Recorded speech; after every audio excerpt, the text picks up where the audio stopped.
പൊളിറ്റിക്സിന്റെ second ചാപ്റ്ററിലേക്ക് സ്വാഗതം. First ചാപ്റ്ററിന്റെ continuation ആയിട്ടാണ് second chapter വരുന്നത്. നമ്മൾ എവിടെയാണ് ഫസ്റ്റ് ചാപ്റ്റർ പറഞ്ഞു നിർത്തിയത്? സ്റ്റേറ്റ് റീഓർഗനൈസേഷൻ കമ്മീഷൻ പറഞ്ഞാണ് നമ്മൾ ഫസ്റ്റ് ചാപ്റ്റർ അവസാനിപ്പിച്ചത്. സംസ്ഥാനങ്ങളുടെ രൂപീകരണം.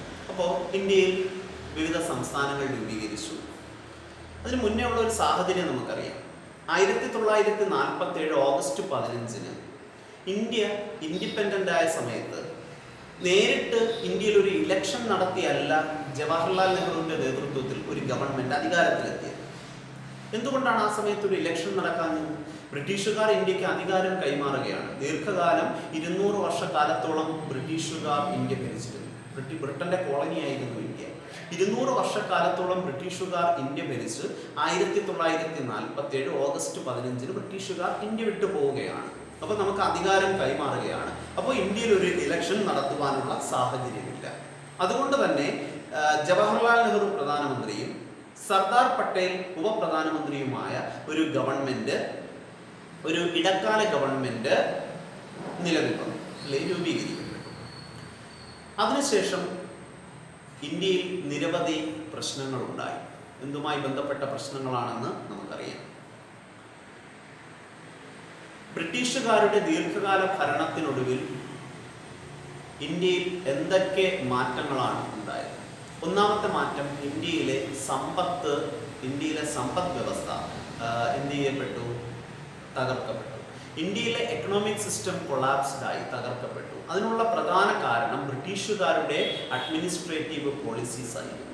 ബ്രിട്ടീഷുകാരുടെ ഭരണപരമായ നയങ്ങളാണ് ഇന്ത്യൻ സമ്പദ് വ്യവസ്ഥയെ തകർത്തത്. ഞാൻ പറഞ്ഞു, 200 വർഷക്കാലത്തോളം ഇന്ത്യ ഭരിച്ച ബ്രിട്ടീഷുകാർ ഇന്ത്യയുടെ സമ്പത്ത് മുഴുവൻ അവരുടെ മദർലാൻഡിലേക്ക്, അവരുടെ മാതൃരാജ്യത്തേക്ക് കൊണ്ടുപോയി. ഇന്ത്യയിലെ അഗ്രികൾച്ചർ സെക്ടർ തകർന്ന് തരിപ്പണമായി. ഇൻഡസ്ട്രിയൽ സെക്ടർ തകർന്നു. കൂടാതെ അൺഎംപ്ലോയ്മെന്റ്, തൊഴിലില്ലായ്മ രൂക്ഷമായി. ഇന്ത്യയിലെ ചെറുകിട കർഷകർ തൊട്ട് ഇന്ത്യയിലെ വൻ വ്യാപാരികൾ പോലും, വൻകിട കച്ചവടക്കാർ വരെ സാമ്പത്തികമായി തകരുന്ന അവസ്ഥയുണ്ടായി. അപ്പോൾ ബ്രിട്ടീഷ് ഭരണകാലഘട്ടത്തിൽ ഇന്ത്യ സാമ്പത്തികമായി വളരെയേറെ പിന്നോക്കം പോയി. ഈ ഒരു സാഹചര്യത്തിലാണ് നെഹ്റുവിന്റെ നേതൃത്വത്തിൽ ഒരു ഗവൺമെന്റ് അധികാരത്തിലെത്തുന്നത്. കടുത്ത ഒരു വെല്ലുവിളി തന്നെയായിരുന്നു. നെഹ്റു ഗവൺമെന്റ് ഫേസ് ചെയ്ത വെല്ലുവിളികളൊക്കെ ചാപ്റ്റർ ഫസ്റ്റിൽ നമ്മൾ പറഞ്ഞു. എന്തായിരുന്നു ഏറ്റവും പ്രധാന വെല്ലുവിളി? രാഷ്ട്ര രൂപീകരണമായിരുന്നു. നേഷൻ ബിൽഡിംഗ് ഒരു പ്രധാനപ്പെട്ട പ്രശ്നമായിരുന്നു. ഇന്ത്യ വിഭജനവുമായിട്ട് ബന്ധപ്പെട്ട് ഉണ്ടായ കലാപങ്ങളും കൂട്ടക്കൊലയും കുറിച്ചൊക്കെ നമ്മൾ പറഞ്ഞു. പിന്നീട് ഗവൺമെന്റ് ഒരു തീരുമാനം, ഇതിനു മുന്നേ ഒരു കാര്യമുണ്ട്. 1947 ഓഗസ്റ്റ് 15 ഇന്ത്യ ഇൻഡിപെൻഡന്റ് ആകുന്നതിന് മുൻപ് തന്നെ ബ്രിട്ടീഷുകാർ ഇന്ത്യയിലെ പ്രധാന നേതാക്കന്മാരുമായി ചർച്ച നടത്തി. ഈ ചർച്ചയ്ക്കൊടുവിൽ ബ്രിട്ടീഷുകാർ ഒരു നിർദ്ദേശം വച്ചു. ഞങ്ങൾ നിങ്ങൾക്ക് സ്വാതന്ത്ര്യം നൽകാം, പക്ഷെ ഞങ്ങൾ പോയതിനു ശേഷം നിങ്ങൾ എങ്ങനെയാണ് ഇവിടെ ഭരിക്കുന്നത്? നിങ്ങൾക്കൊരു കോൺസ്റ്റിറ്റ്യൂഷൻ വേണ്ടേ? നിങ്ങൾക്കൊരു ഭരണഘടന വേണ്ടേ? ഇതായിരുന്നു ബ്രിട്ടീഷുകാരുടെ പ്രധാന ചോദ്യം. അപ്പോൾ സ്വാഭാവികമായിട്ടും ഇന്ത്യയിലെ നേതാക്കന്മാരും ഇതിനെപ്പറ്റി ബോധവാന്മാരായി. സ്വാതന്ത്ര്യത്തിന് മുൻപുള്ള കാര്യമാണ് ഞാൻ പറയുന്നത്. സ്വാതന്ത്ര്യം നൽകിയതിനു ശേഷം ഇന്ത്യയിൽ അധികാര കൈമാറ്റം നടന്നാൽ ഇവിടെ ഒരു ഭരണഘടന അല്ലെങ്കിൽ കോൺസ്റ്റിറ്റ്യൂഷൻ വേണം.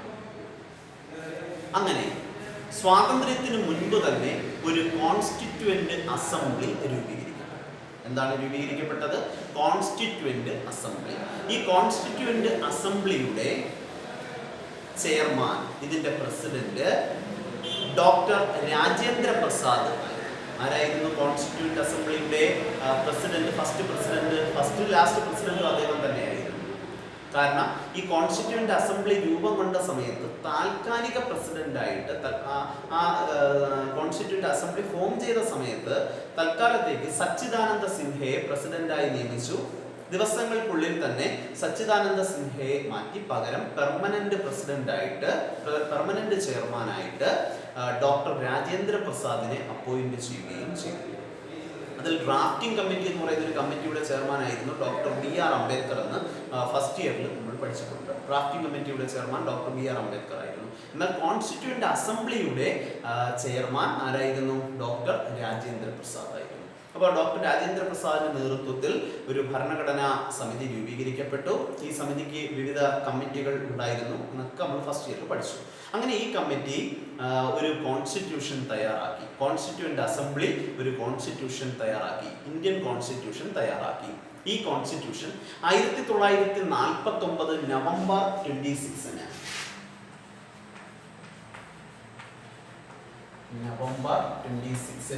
ഇത് എന്ത് ചെയ്യപ്പെട്ടു?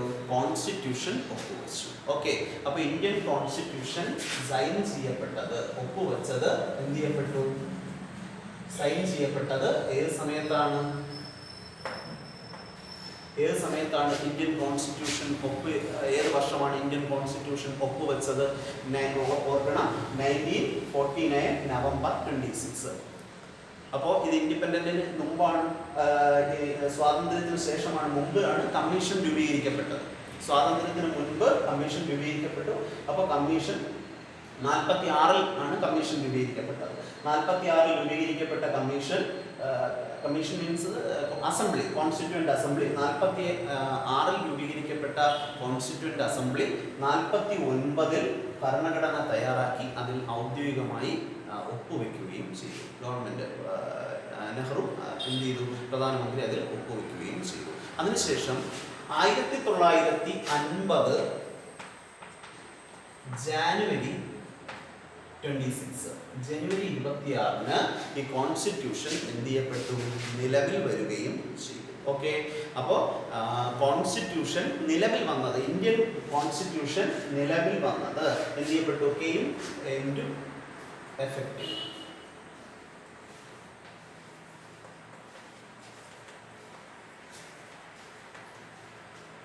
ഇന്ത്യൻ കോൺസ്റ്റിറ്റ്യൂഷൻ നിലവിൽ വന്നത് വർഷം ഓർക്കണം, 1950 ഔദ്യോഗികമായി നിലവിൽ വന്ന വർഷമാണ് 1950 ജനുവരി 26. അപ്പോൾ ഇന്ത്യൻ കോൺസ്റ്റിറ്റ്യൂഷനിൽ ഔപചാരികമായിട്ട് അതിൽ ഒപ്പുവെച്ചത്, അതിൽ സൈൻ ചെയ്തത് 1949 നവംബർ 26. ഈ 2 ഇയറും പ്രത്യേകം ഓർക്കണം. ഓക്കെ, ഇനി ഭരണഘടനയിൽ ഔദ്യോഗികമായി ഒപ്പുവെച്ചു. അപ്പോൾ ഭരണഘടന നിലവിൽ വന്നു. ഇനി ഇന്ത്യ സ്വീകരിച്ച ഭരണഘടനയിൽ പറഞ്ഞിട്ടുണ്ട്, ഇന്ത്യയിൽ നേരത്തെ നിലനിന്നിരുന്ന സിസ്റ്റം, ഏത് സിസ്റ്റമായിരുന്നു ഇന്ത്യയിൽ നിലനിന്നിരുന്നത്? ഇന്ത്യയിൽ നിലനിന്നിരുന്നത് രാജഭരണമായിരുന്നു. മൊണാർക്കിക്കൽ അഡ്മിനിസ്ട്രേഷൻ ആണ് ഇന്ത്യയിൽ ഇൻഡിപെൻഡന്റിന് മുൻപ്, അതായത് സ്വാതന്ത്ര്യത്തിന് മുൻപ് ബ്രിട്ടീഷുകാരും യൂറോപ്യന്മാരും വരുന്ന സാഹചര്യത്തിൽ, ആദ്യം ഇന്ത്യയിലെത്തിയ വിദേശികൾ യൂറോപ്യന്മാർ ബ്രിട്ടീഷുകാരല്ല, ആദ്യം ഇന്ത്യയിലെത്തിയത് പോർച്ചുഗീസുകാരാണ്. നിങ്ങൾ ഹിസ്റ്ററിയിൽ പഠിച്ചതാണ്. പോർച്ചുഗീസുകാരനായ വാസ്കോ ഡ ഗാമയാണ് ആദ്യമായിട്ട് ഇന്ത്യയിൽ വ്യാപാരത്തിന് വേണ്ടി എത്തുന്ന യൂറോപ്യൻ. അത് പിന്നീട് പോർച്ചുഗീസുകാർക്ക് ശേഷം പിന്നീട് ഡച്ചുകാർ, പിന്നീട് ഇംഗ്ലീഷുകാർ, പിന്നീട് ഫ്രഞ്ചുകാർ. ഇതാണ് ഓർഡർ. പോർച്ചുഗീസുകാർ, ഡച്ചുകാർ, ബ്രിട്ടീഷുകാർ, ഇംഗ്ലീഷുകാർ, ഫ്രഞ്ചുകാർ. ബ്രിട്ടീഷുകാർക്ക് ശേഷമാണ് ഫ്രഞ്ചുകാർ എത്തുന്നത്. ഇവർ ഈ 4 യൂറോപ്യൻ ശക്തികളും ഇന്ത്യയിൽ മത്സരിക്കുന്നു. ഇവർ വരുന്ന സാഹചര്യത്തിൽ ഇന്ത്യയിൽ മൊണാർക്കിക്കൽ ആയിട്ടുള്ള ഒരു അഡ്മിനിസ്ട്രേറ്റീവ് സിസ്റ്റമാണ് നിലനിന്നിരുന്നത്, രാജഭരണമാണ് നിലനിന്നിരുന്നത്. ഈ രാജഭരണത്തിന്റെ പോരായ്മകൾ കൊണ്ടാണ് ഈ 4 പേര് ഇന്ത്യയിൽ ആധിപത്യം സ്ഥാപിച്ചത്. ആദ്യം പോർച്ചുഗീസുകാരും പിന്നീട് ഡച്ചുകാരും ഇംഗ്ലീഷുകാരും ഫ്രഞ്ചുകാരും ഒക്കെ ആധിപത്യം സ്ഥാപിച്ചു. ഇവർ തമ്മിലുള്ള മത്സരത്തിൽ ബ്രിട്ടീഷുകാർ വിജയിച്ചു. മറ്റ് 3 യൂറോപ്യൻ ശക്തികളെയും പുറത്താക്കി ബ്രിട്ടീഷുകാർ ഇന്ത്യയിൽ ഭരണം സ്ഥാപിച്ചു. അതിന് ബ്രിട്ടീഷുകാരെ സഹായിച്ച പ്രധാനപ്പെട്ട ഒരു സാഹചര്യം ഇന്ത്യയിലെ എന്തായിരുന്നു? ഏതിന്റെ പോരായ്മയായിരുന്നു? രാജഭരണത്തിന്റെ, മൊണാർക്കിക്കൽ സിസ്റ്റത്തിന്റെ പോരായ്മയാണ്. അതുകൊണ്ട് തന്നെ സ്വാതന്ത്ര്യത്തിന് ശേഷം ഇന്ത്യയിലെ നേതാക്കന്മാർ തീരുമാനിച്ചു, നെഹ്റു ഉൾപ്പെടെയുള്ളവർ തീരുമാനിച്ചു, ഇനി ഒരിക്കലും ഇന്ത്യ രാജഭരണത്തിലേക്ക് ഒരു തിരിച്ചുപോക്കില്ല.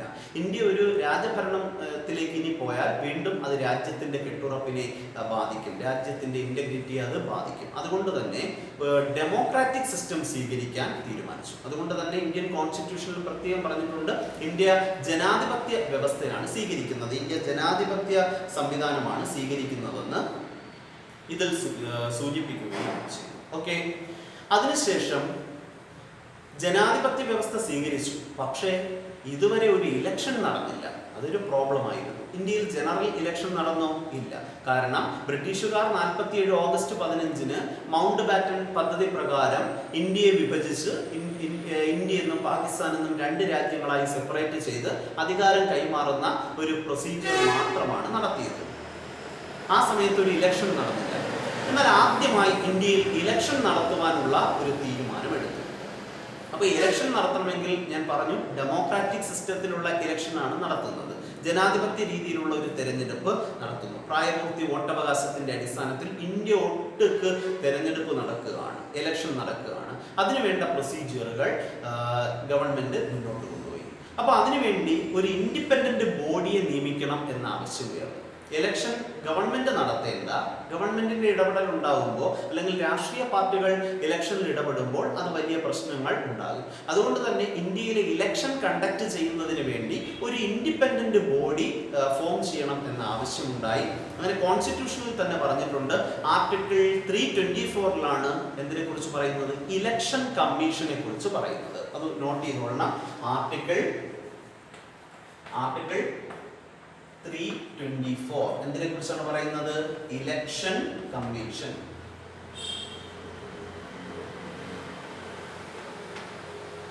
ഇലക്ഷൻ കമ്മീഷനെ കുറിച്ച് പറയുന്നത് ആർട്ടിക്കിൾ എത്രയിലാണ്? 324. 324-ാമത്തെ ആർട്ടിക്കിൾ പ്രകാരം ഇന്ത്യൻ കോൺസ്റ്റിറ്റ്യൂഷന്റെ ആർട്ടിക്കിൾ പ്രകാരം ഇന്ത്യയിൽ ഒരു ഇലക്ഷൻ കമ്മീഷൻ ഫോം ചെയ്തു.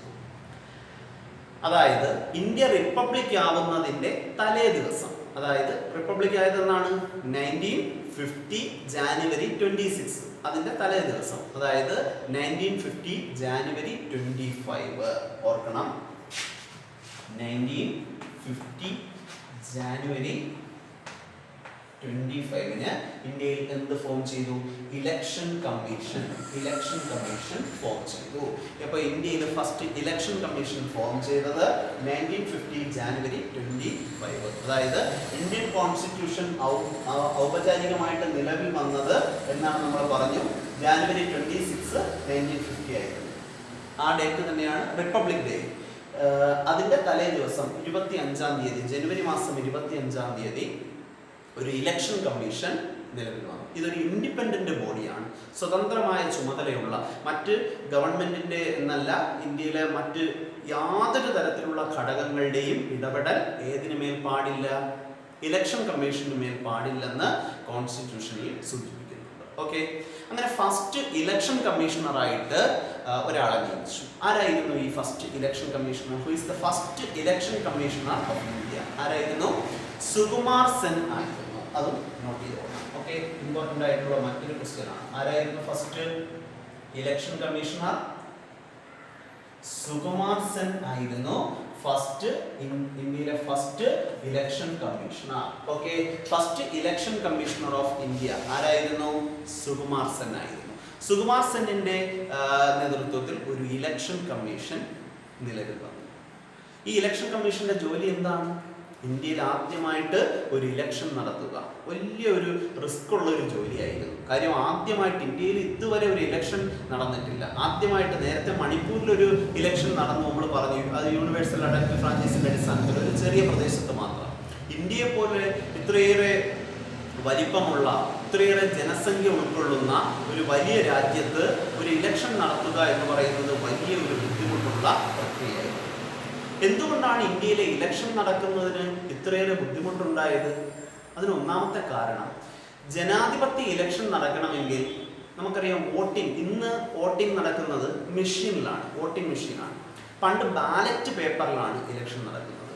ബാലറ്റ് പേപ്പറിൽ ഇലക്ഷൻ നടക്കുമ്പോൾ സ്ഥാനാർത്ഥിയുടെ പേരും സ്ഥാനാർത്ഥിയുടെ ചിഹ്നവും കാണും. അതിന് നേർക്ക് നമ്മൾ എന്ത് ചെയ്യുന്നത്? ടിക്ക് കൊടുത്തിട്ട് ഈ ബാലറ്റ് പേപ്പർ നമ്മൾ എന്ത് ചെയ്യുന്നു? ബോക്സിൽ നിക്ഷേപിക്കുകയാണ് ചെയ്യുന്നത്.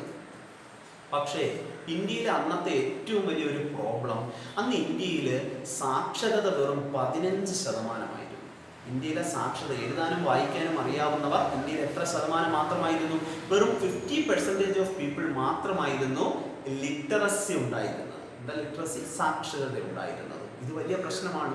അപ്പോൾ ലോകരാജ്യങ്ങൾ മൊത്തം വിധി എഴുതി ഇന്ത്യക്ക് ഒരു കാരണവശാലും ഇന്ത്യക്കൊരു ജനാധിപത്യ രീതിയിൽ എഫക്റ്റീവായിട്ടുള്ള ഒരു ഇലക്ഷൻ നടത്താൻ കഴിയില്ല.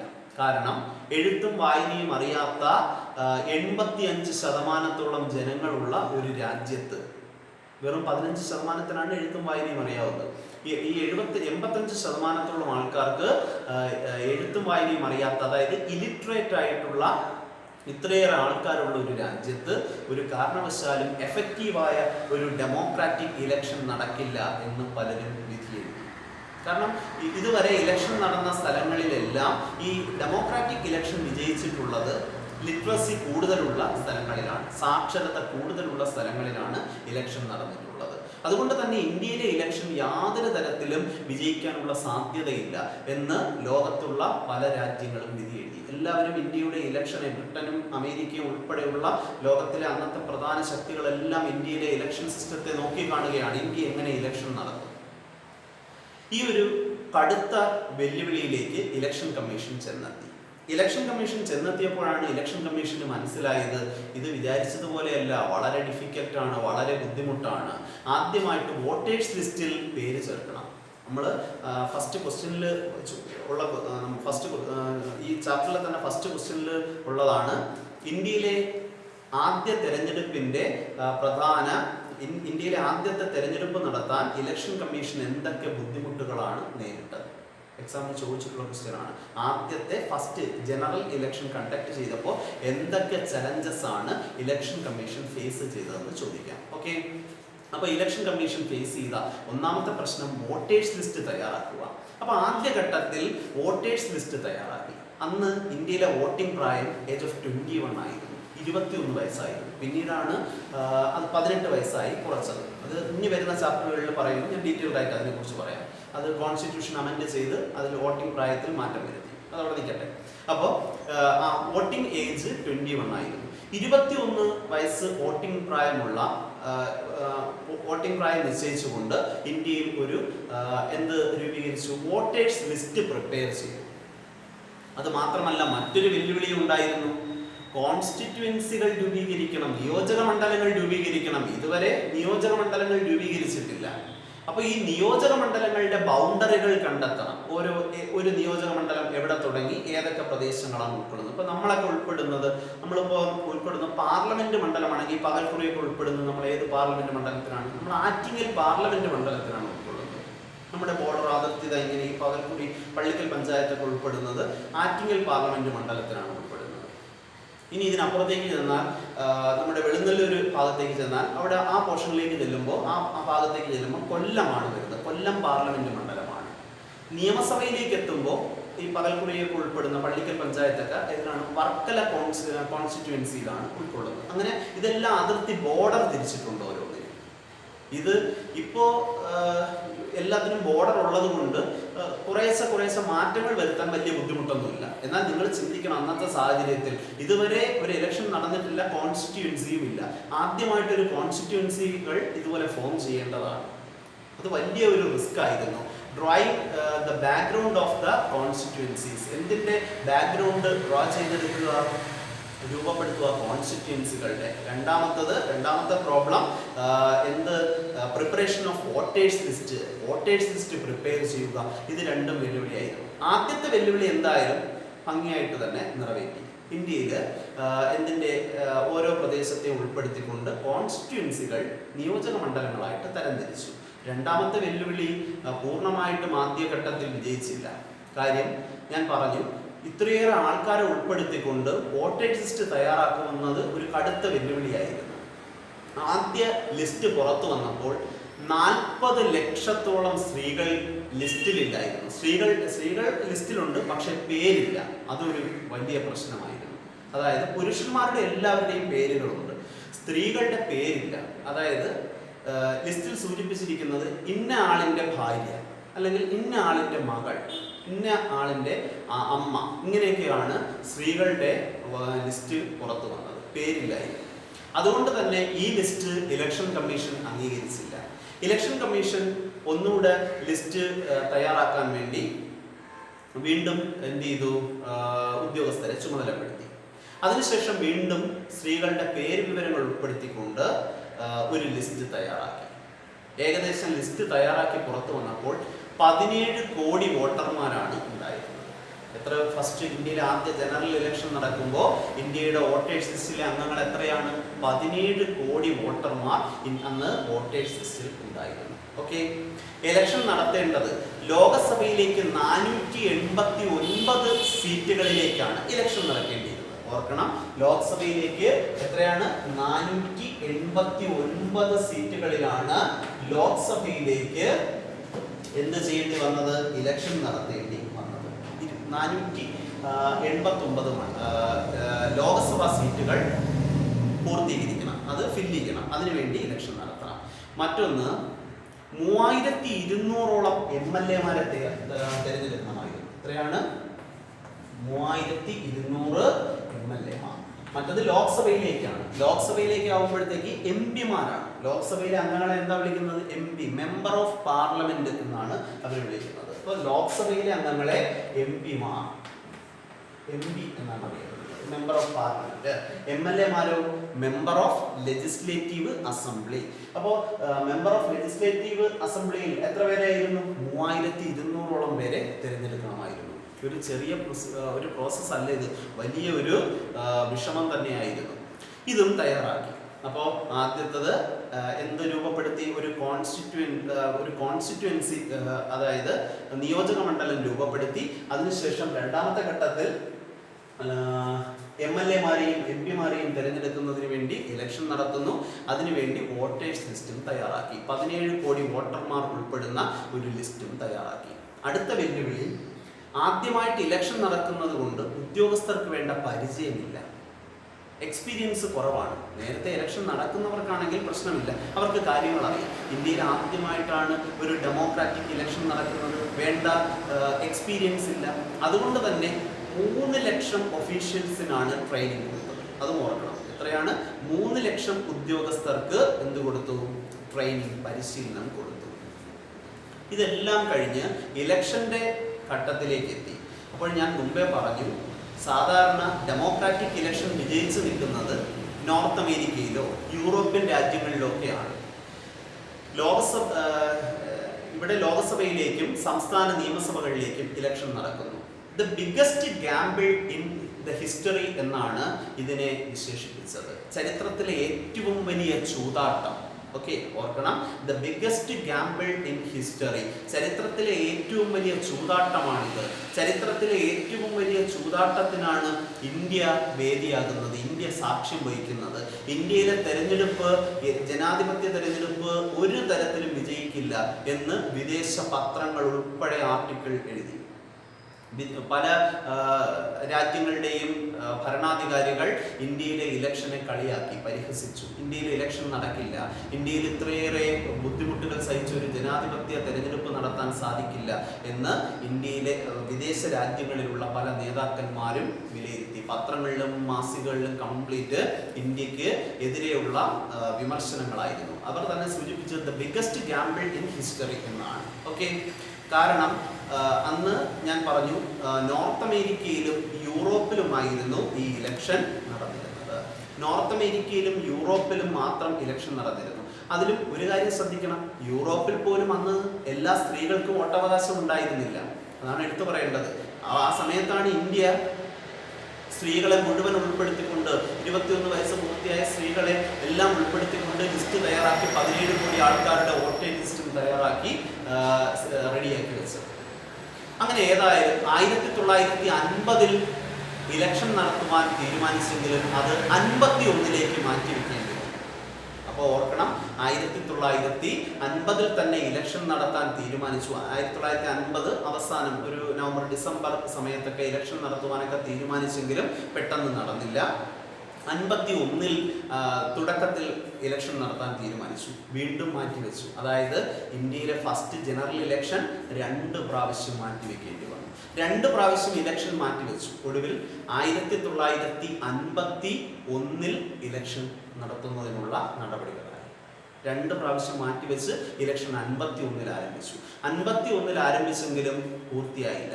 അത് 52 നീണ്ടു. അതുകൊണ്ട് ഇന്ത്യയിലെ ഫസ്റ്റ് ജനറൽ ഇലക്ഷൻ നടന്നത് എന്നെന്ന് ചോദിച്ചാൽ 1951, 52 കാലഘട്ടത്തിലാണ്. ഓർക്കണം, 51 സ്റ്റാർട്ട് ചെയ്ത് ചില സ്ഥലങ്ങളിലൊക്കെ 51 പ്രചരണങ്ങളൊക്കെ ആരംഭിച്ചതും വോട്ടേഴ്സ് ലിസ്റ്റ് പ്രിപ്പയർ ചെയ്തതൊക്കെ 51 52 ഇലക്ഷൻ്റെ വന്നത്, റിസൾട്ട് വന്നതും ഇന്ത്യയിലെ ഭൂരിഭാഗം സ്ഥലങ്ങളിൽ ഇലക്ഷൻ നടന്നതും 52 അപ്പോൾ വൺ വേർഡ് ക്വസ്റ്റ്യനിൽ ഇന്ത്യയിലെ ഫസ്റ്റ് ജനറൽ ഇലക്ഷൻ നടന്നത് എന്നെന്ന് ചോദിച്ചാൽ നമുക്ക് ചോയ്സ് ഇല്ല, ഓപ്ഷൻ ഇല്ലെങ്കിൽ 1952 എഴുതാം നമുക്ക്. എന്നാൽ ചോയ്സിനകത്ത് 1951 മാത്രമേ ഉള്ളെങ്കിൽ 1951 എഴുതാം. 52 ഇല്ലെങ്കിൽ 52 ആണ് ചോയ്സിലുള്ളതെങ്കിൽ ഇനി 51ഉം 52 ഉണ്ടെങ്കിലും നമുക്ക് 52 തന്നെ എഴുതാം. കാരണം എലക്ഷൻ നടന്നത് സ്റ്റാർട്ട് ചെയ്തത് 51 ഇലക്ഷൻ്റെ റിസൾട്ട് വന്നതും അതുമായി ബന്ധപ്പെട്ട് കൂടുതൽ സ്ഥലങ്ങളിൽ ഇലക്ഷൻ നടന്നതും 52 അതുകൊണ്ട് 52 ജനറൽ ഇലക്ഷൻ എന്നാണ് പൊതുവെ പറയുന്നത്. ഓക്കെ, അങ്ങനെ ഇന്ത്യയിൽ ഇലക്ഷൻ നടന്നു. ഈ പറഞ്ഞ 3200ഓളം MLA-മാരെ തിരഞ്ഞെടുത്തു. 489ഓളം MP-മാരെയും ലോക്സഭാംഗങ്ങളെയും തിരഞ്ഞെടുത്തു. ഇന്ത്യയിലെ തിരഞ്ഞെടുപ്പ് മികച്ച രീതിയിൽ നടന്നു. ഈ ഇലക്ഷൻ നടന്നത് എങ്ങനെയാണെന്ന് കൂടെ പറഞ്ഞ് ആ ഭാഗം നമുക്ക് അവസാനിപ്പിക്കാം. ഇലക്ഷൻ നടന്നത് പ്രധാനമായിട്ട് നമുക്കറിയാം 15% എഴുത്തും വായനയും അറിയുള്ളൂ. ലിറ്ററസി ഉള്ള വെറും 15% ആൾക്കാർ. അപ്പോൾ എങ്ങനെ വോട്ട് ചെയ്യും? വോട്ടിംഗ് മെഷീനും കാര്യങ്ങളും ഒന്നുമില്ല. അപ്പോൾ ഇലക്ഷൻ കമ്മീഷൻ തീരുമാനിച്ചു, ഓരോ സ്ഥാനാർത്ഥികളുടെയും അന്ന് ഒരു നിയോജക മണ്ഡലങ്ങളിൽ ഏകദേശം ശരാശരി ആവറേജ് നോക്കുമ്പോൾ 4 കാൻഡിഡേറ്റ് വീതം ഉണ്ടായിരുന്നു ഓരോ സ്ഥലങ്ങളിലും. ഈ 4 കാൻഡിഡേറ്റിൻ്റെയും ഓരോ ചിഹ്നം അനുവദിക്കും. ഈ ഏകദേശം 2 ലക്ഷത്തോളം ഇരുമ്പ് പെട്ടികൾ ഇതിനു വേണ്ടി തയ്യാറാക്കി. ഇലക്ഷന് വേണ്ടി 2 ലക്ഷത്തോളം ഇരുമ്പ് പെട്ടികൾ തയ്യാറാക്കി ആ ബോക്സ് ഇങ്ങനെ വോട്ട് ചെയ്യാൻ വരുന്ന പോളിംഗ് സ്റ്റേഷനിൽ നിരത്തി വയ്ക്കും. ഇതിന്റെ പുറത്ത് പേപ്പറിൽ ഈ ഇരുമ്പ് പെട്ടിയുടെ പുറത്ത് പേപ്പറിൽ ഓരോ സ്ഥാനാർത്ഥിയുടെയും ചിഹ്നം പതിക്കും. ഓരോരുത്തർക്കും ഓരോ ചിഹ്നമായിരിക്കും. കോൺഗ്രസിന് ഒരു ചിഹ്നമായിരിക്കും, മറ്റ് കമ്മ്യൂണിസ്റ്റ് പാർട്ടിക്ക് മറ്റൊരു ചിഹ്നമായിരിക്കും. ഇങ്ങനെ ഓരോ സ്ഥാനാർത്ഥികളുടെയും ചിഹ്നം ഓരോ പെട്ടിയിൽ ഓരോ ബോക്സിൽ ഒട്ടിക്കും. എന്നിട്ട് കാരണം പേരെഴുതിയിട്ട് കാര്യമില്ല, പേര് വായിക്കാൻ അറിയില്ല, അത് വലിയൊരു പ്രശ്നമാണ്. 15% മാത്രമേ സാക്ഷരതയുള്ളൂ. അപ്പോൾ പേര് നോക്കി വോട്ട് ചെയ്യാൻ കഴിയില്ല, ചിഹ്നം നോക്കി വോട്ട് ചെയ്യാൻ കഴിയും.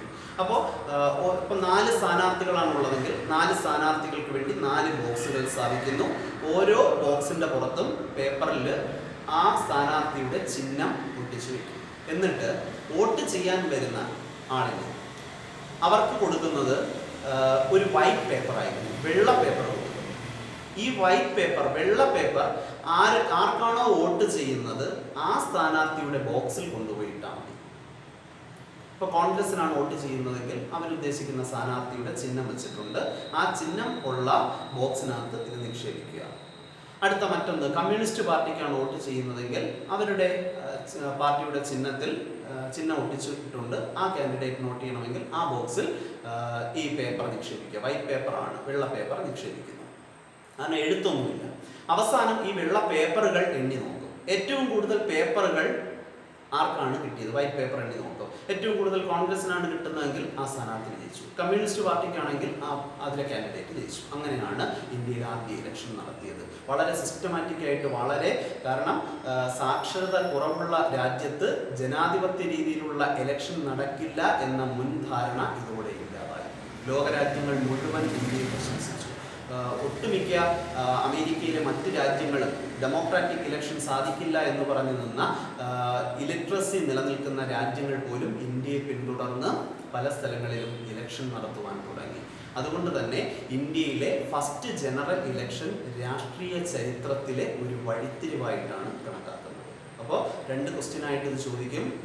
ഇന്ത്യയിലെ ഫസ്റ്റ് ജനറൽ ഇലക്ഷൻ രാഷ്ട്രീയ ചരിത്രത്തിലെ ഒരു വഴിത്തിരിവ് എന്ന് വിളിക്കുന്നത് എന്തുകൊണ്ട് എന്നും ചോദിക്കാം. അല്ലെങ്കിൽ എന്ത് ചോദിക്കാം, ഇന്ത്യയിലെ ആദ്യ ഇലക്ഷൻ കണ്ടക്ട് ചെയ്തപ്പോൾ ഇലക്ഷൻ കമ്മീഷൻ നേരിടേണ്ടി വന്ന പ്രോബ്ലംസ് എന്തെല്ലാം പ്രശ്നങ്ങളാണ് ഇലക്ഷൻ കമ്മീഷന് നേരിടേണ്ടി വന്നത്. ഓക്കെ, ഇത്രയും കാര്യങ്ങളാണ് ഫസ്റ്റ് ചാപ്റ്ററിൽ.